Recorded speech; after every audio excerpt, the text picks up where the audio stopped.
Olá amigos, sejam bem-vindos a mais um vídeo do meu canal. Eu sou Lucas Kinaito e vamos falar sobre Jannik Sinner, porque o tenista italiano está garantido como número 1 do mundo até o torneio de Roma, onde oficializa o seu retorno ao tênis, encerrando a punição pelo antidoping. Lembrando que o tenista italiano, ano passado, testou positivo durante o Sunshine Double, nos torneios de Indian Wells, onde foi semifinalista, e também em Miami. Foram testes positivos nesses dois torneios. E ele pôde competir, só perdeu os pontos do torneio que foi pior, que foi em Indian Wells. Em Miami ele continuou tendo os 1.000 pontos, que acabou não defendendo essa temporada. Então esses pontos já estão fora da equação. Mas fato é que o Jannik Sinner não foi suspenso naquela temporada e só nessa temporada ele vai pagando uma punição que é pequena comparado aos 18 meses que o Brooksby, que a Halep chegou a quase 4 anos a punição, só que aí foi suspensa durante um período desses 4 anos.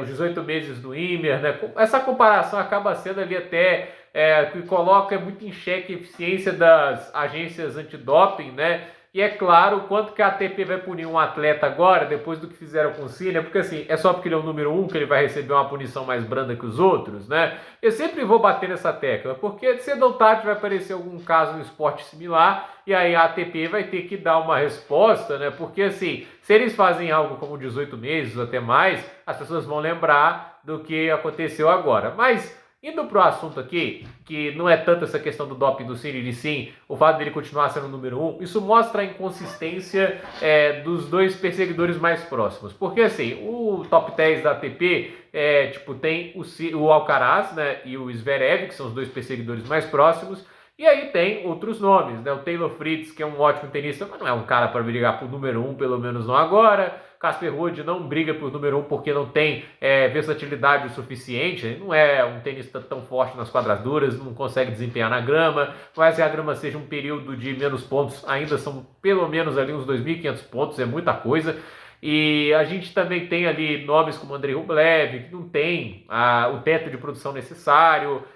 O Daniil Medvedev até tem, mas o problema é que ele não está jogando bem, Ele não está no nível que ele costumava ter em 2021. Eu falo que ele tem um nível porque ele já foi número 1. Então, assim, isso na época que o Djokovic também estava muito forte. Então, eu olho para o tênis no contexto atual e eu só consigo ver uma situação que hoje, agora que o período do Big Three, o Djokovic ainda está na ativa, mas jogando menos, no nível mais baixo, porque o cara já está com quase 38. Fora do Big Three, a gente vê um tênis muito mais aberto, muito mais imprevisível. Por enquanto, os títulos de Masters vindo para Draper e Mensik. Quem poderia imaginar isso no início da temporada, que os dois títulos iriam para Draper e Mensik? E que, assim, o Zverev não teria título até agora, o número 2 do mundo. E o único título do Alcaraz, do Carlos Alcaraz, é o ATP 500 em Roterdã. Ele não fez outra final. Não é só que ele perdeu finais, ele só fez final em Roterdã. Ele cai nas quartas ali em Doha, cai nas semifinais de Jones, cai na estreia. Ele caiu na estreia no torneio de Miami. Então, assim, quando a gente olha, por exemplo, o Zverev cai na estreia no torneio de John Wells e depois cai nas oitavas em Miami. O padrão de resultados para esses tenistas que são os perseguidores mais próximos está baixo. O Zverev ganhou 6 e perdeu 6 jogos depois do Australian Open.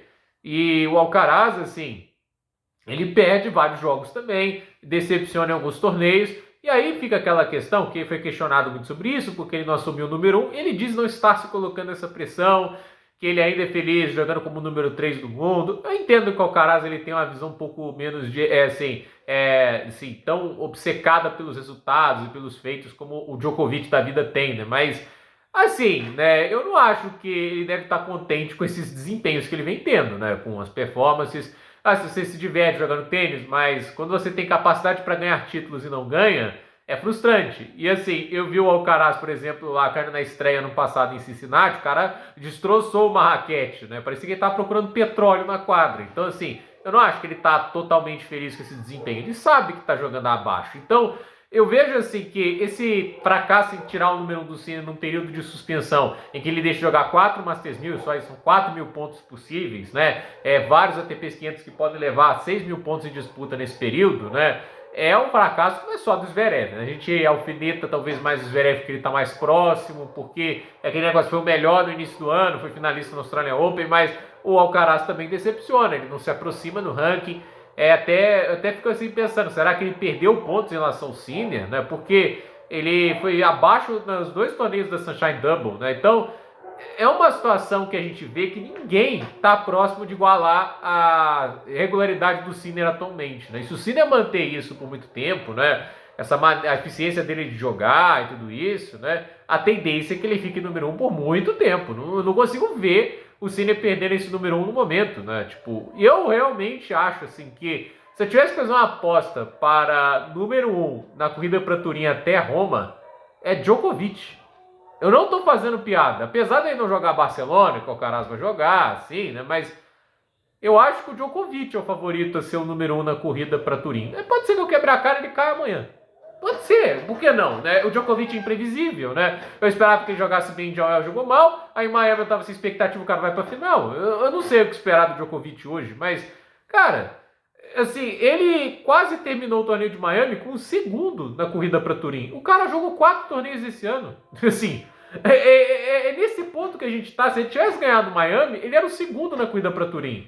Ele precisava de umas quartas de final para passar o Sinner. Imagina, um cara beirando os 38 anos de idade, jogando menos torneios do que os dois perseguidores principais, e o cara literalmente está virando o líder da corrida para Turim. Óbvio, condicionado porque o Sinner está suspenso, né? O Sinner seria hoje disparado líder da corrida para Turim, teria ganhado mais títulos, mas, cara, é nesse ponto. Os perseguidores têm que dar o passo extra. E eu vou falar uma coisa: quem está dando o passo extra no momento é quem? É o Draper. É o Menzik, talvez. O Menzik é um título. Não vou colocar ele nesse ponto de brigar por número 1, porque não é a realidade dele ainda, né? Ele tem 19 anos, né? Mas eu tô vendo assim, quem tá dando passo extra lá atrás? É o João Fonseca? É o Menzik? É o Draper? Monfils? Porque o Monfils tá melhor do que no ano passado, né? Esses caras estão dando passo pra frente, estão jogando melhor na temporada passada, e esses vão ter que bater ali pra incomodar o Sinner como número 1. No momento, não há um rival do Sinner para número 1. É diferente de não ter um rival na luta pelos títulos. Isso é uma coisa que, assim, é completamente diferente. Mas é o tenista regular, que é confiável para chegar longe em todos os torneios do ano, esse cara se chama Jannik Sinner. Não à toa, ano passado, ele esteve nas quartas de final, pelo menos, de todos os torneios que disputou. Esse ano, por exemplo, o cara já caiu em estreia em Miami, o Zverev já caiu em estreia em Monte Carlo e em Indian Wells. Está nos Masters 1000, né? Torneios grandes em que a expectativa sobre esses cabeças de chave são maiores. Então, assim, o Sinner, eu acho assim, eu não acho ele invencível. Até porque ele perdeu várias vezes ano passado, perdeu uns 6 jogos, mas a verdade é, ele é o tenista a ser batido e ele é o regular, ele é o confiável, ele é o cara que eu mais acredito que vai se manter vencendo contra os tenistas que ele é considerado favorito, né? Aí num confronto parelho, e a gente vai para pensar, ele só perdeu confrontos parelhos ano passado, Tsitsipas no saibro, Medvedev na grama, o Alcaraz nas quadras duras, o Rublev numa quadra dura, essas são as derrotas do Sinner ano passado. Então, assim, nesse nível atual, eu acho que ninguém está batendo de frente com o Sinner em termos de regularidade, né? Ele é o único confiável para ganhar esses jogos de início de rodada mesmo, porque Zverev e Alcaraz oscilam de maneiras muito perigosas. Então, por esse vídeo é isso. Dúvida nos comentários, deixe o seu like, se inscreva no canal, compartilhe esse vídeo e até o próximo vídeo.